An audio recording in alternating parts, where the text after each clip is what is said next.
ना चिड़िया की कमाई है ना कारोबार है कोई। ना चिड़िया की कमाई है ना कारोबार है कोई।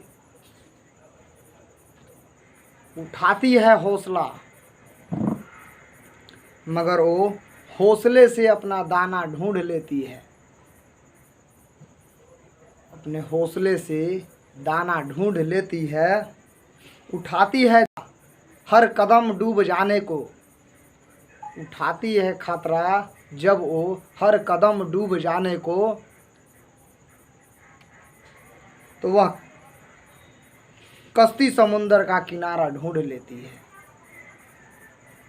नमस्कार दोस्तों, मेरे नए यूट्यूब चैनल फिजिक्स मस्ती में आपका स्वागत है। आज के वीडियो में हम बहुत ही इम्पोर्टेंट टॉपिक का जो है डिस्कस करने वाले हैं। यह टॉपिक है आप लोगों का अपवर्तनांक।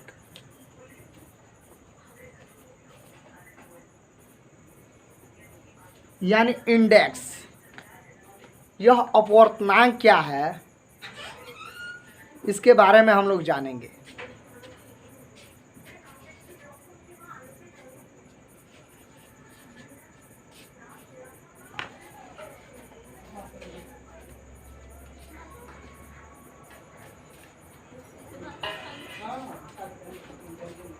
सबसे पहले लिखेंगे अपवर्तनांक। इसको इंडेक्स। तो सबसे पहले जानेंगे अपवर्तनांक क्या है।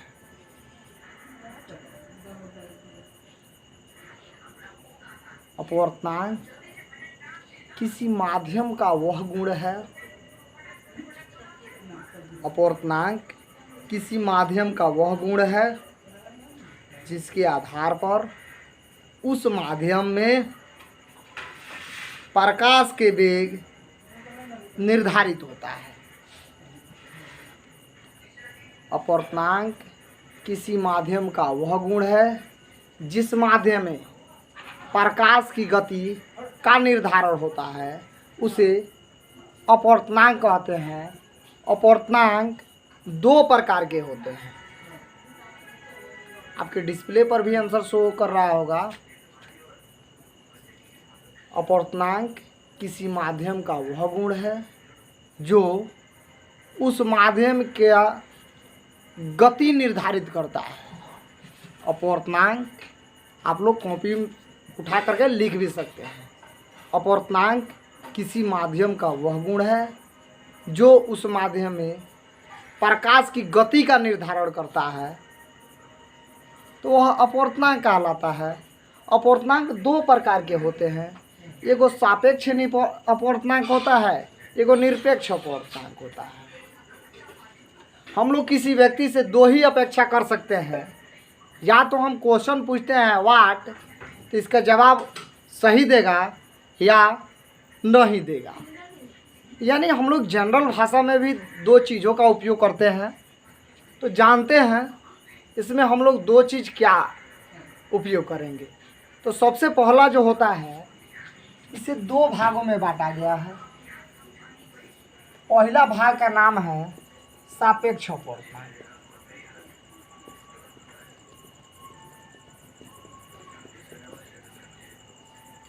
और दूसरे भाग का नाम है निरपेक्ष अपवर्तनांक।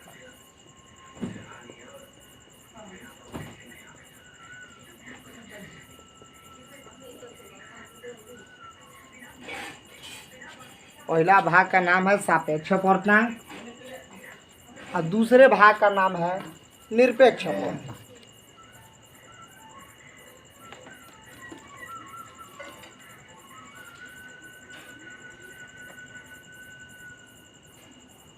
इसको इंग्लिश में कहते हैं रिलेटिव रिफ्रैक्टिव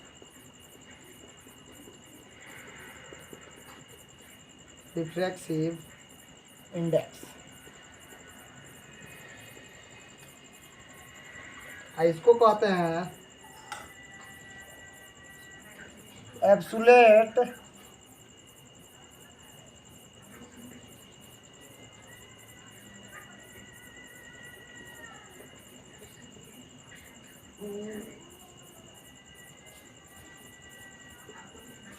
रिफ्रैक्टिव इंडेक्स।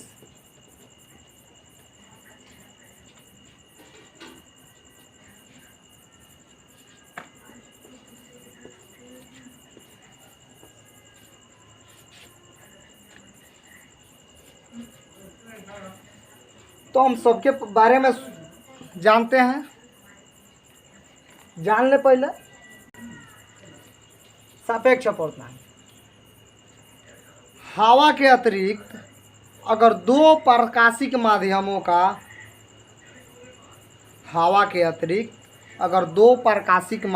का युग्म हो तब हवा के अतिरिक्त, हवा मतलब विरल, यानी इसके अलावा दो प्रकाशिक माध्यमों का युग्म हो तब उनमें से किसी एक माध्यम के सापेक्ष, माने विरल के अलावा कोई दो माध्यम हो तो उनमें से किसी एक माध्यम के सापेक्ष दूसरे माध्यम का अपवर्तनांक दिया जाए तब वह सापेक्ष अपवर्तनांक कहलाता है। यानी विरल माध्यम यानी हवा के अलावा दो गो प्रकाशिक माध्यम दिया गया हो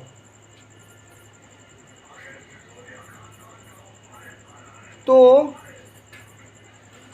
एक माध्यम के सापेक्ष दूसरे माध्यम का अपवर्तनांक जो है क्या कहलाता है? सापेक्ष अपवर्तनांक कहलाता है। अब मान लीजिए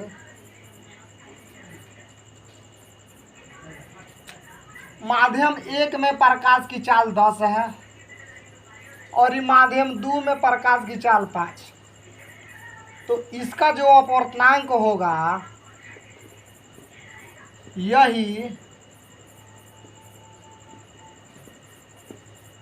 यही सापेक्ष अपवर्तनांक कहलाएगा।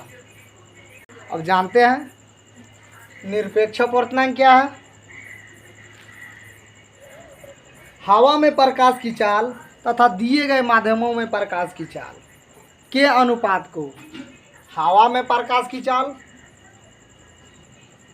यानी हवा में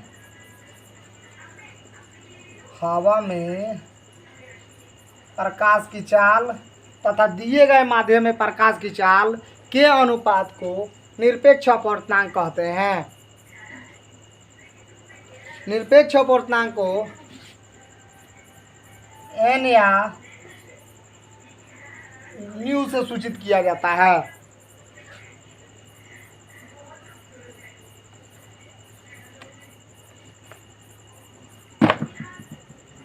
इसमें अगर कोई भी दिक्कत हो तो कमेंट कीजिए और बताइए और अपने दोस्तों के पास शेयर कीजिए, क्योंकि मैं लाइन से वीडियो में लेकर के आता हूँ, मतलब क्रमबद्ध तरीके से मैं वीडियो बनाता हूँ। अगर आपको समझ में आ रहा है तो लाइक कीजिए, नहीं समझ में आया तो डिसलाइक कीजिए। धन्यवाद।